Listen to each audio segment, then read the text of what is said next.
अस्सलाम वालेकुम, my name is Taimur Khalid and you are watching Taimur Khalid YouTube channel. आज हमारे पास चार्ट ऑफ अकाउंट्स का ये जो हम हेड्स ऑफ अकाउंटिंग जिनको कहते हैं या जिनको हम एलिमेंट्स ऑफ अकाउंटिंग भी कहते हैं, उसका लेक्चर नंबर 3 है।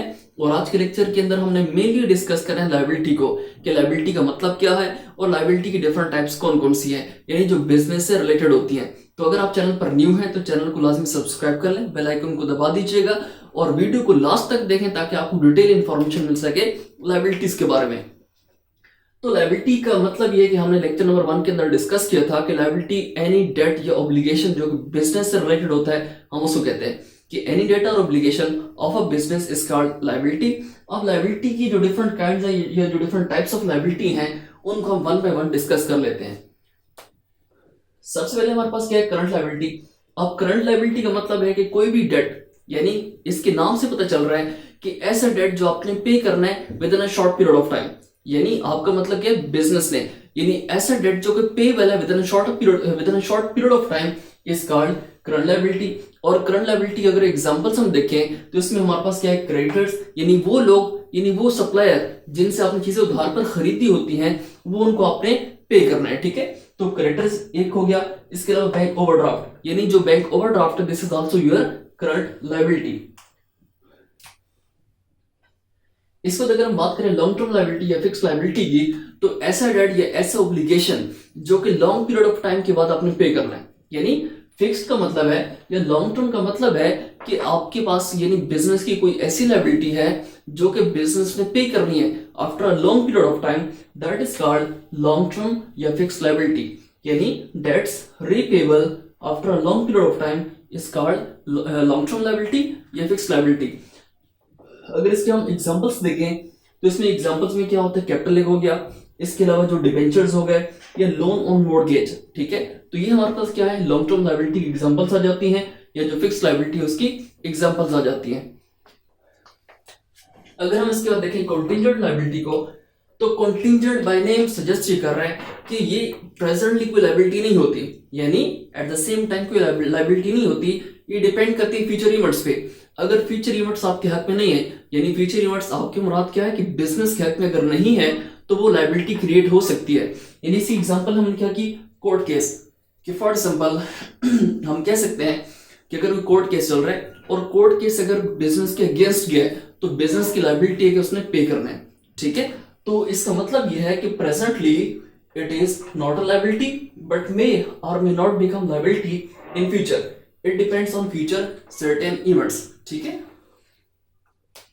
यानी इसको हम कह सकते हैं सिंपली कि अक्रंस और non अक्रंस of certain future events पे डिपेंड करेगा कि लायबिलिटी बनेगी या नहीं बनेगी। ठीक है, इसके बाद जो डेफर्ड लायबिलिटी है, अब डेफर्ड लायबिलिटी ऐसी लायबिलिटी होती है कि जो पे तो करनी है, लेकिन इसकी एक स्पेसिफिक टाइम पीरियड है, कि ऐसा टाइम पीरियड जो कि लेस देन 1 ईयर है लेकिन मोर देन 1 मंथ है, यानी 1 महीने के बाद और जो 12 महीने हैं यानी उससे पहले पहले आपने पे करनी हो, लास्ट मंथ पे करनी हो, ऐसी लायबिलिटी को हम क्या कहेंगे, डेफर्ड लायबिलिटी। ठीक है, तो debts repayable in a period of 1 year, यानी less than 1 year but more than 1 month, यानी ऐसी लायबिलिटी जो कि 1 महीने के बाद ड्यू हो जाती है और 1 साल के अंदर अंदर आपने उसको हर हाल में पे करना है, that liability is called deferred liability. इसके बाद internal liability. Internal liability by name suggest ये हो रहा है कि ऐसी लायबिलिटी जो कि बिजनेस में पे करनी है किसको, अपने ओनर्स को, यानी जो बिजनेस के अंदर कैपिटल इन्वेस्ट किया गया है ओनर्स की तरफ से, अब वो बिजनेस की लायबिलिटी है, क्योंकि हमने डिस्कस किया था कैपिटल की नेचर क्या है, लायबिलिटी है, तो वो अब बिजनेस ने वापस भी तो करना है। अब वापस किसको करना है, अपने ओनर्स को। तो ऐसी लायबिलिटी बिजनेस की जो कि उसके ओनर्स की अगेंस्ट हो, that is called internal liability. तो debt payable by the business to its owner is called internal liability. इसमें एग्जांपल क्या हमने कोट की, दैट इज द कैपिटल। ठीक है, इसके बाद जो सेकंड लास्ट हमारे पास, that is called external liability. अब ये नाम से ही पता चल रहा है कि ऐसी लायबिलिटी कि जो बिजनेस है पे करनी है अपने ओनर के अलावा किसी को, यानी जो आउटसाइडर्स लोग हैं जो कि बिजनेस के ओनर्स नहीं है, लाइक क्रेडिटर्स हैं, यानी जिन्होंने उधार पर चीजें बिजनेस को सप्लाई की है, या बिजनेस ने उनसे ऑन क्रेडिट कोई चीज परचेज की है, तो बिजनेस की लायबिलिटी है कि उनको कुछ ना कुछ पे करे। ठीक है, तो debts payable by the business to the outsiders, ठीक है। बिल्स पेबल हो गया या क्रेडिटर्स हो गया। अब बिल्स पेबल या बिल्स रिसीवेबल ये मोस्टली इन केस ऑफ हमारे पास जो बिल्स ऑफ एक्सचेंज है उसमें भी ट्रीट होता है, ठीक है। तो उसके अंदर हम डिटेल डिस्कस करेंगे कि बिल्स पेबल कब क्रिएट होगा और बिल रिसीवेबल कब क्रिएट होगा।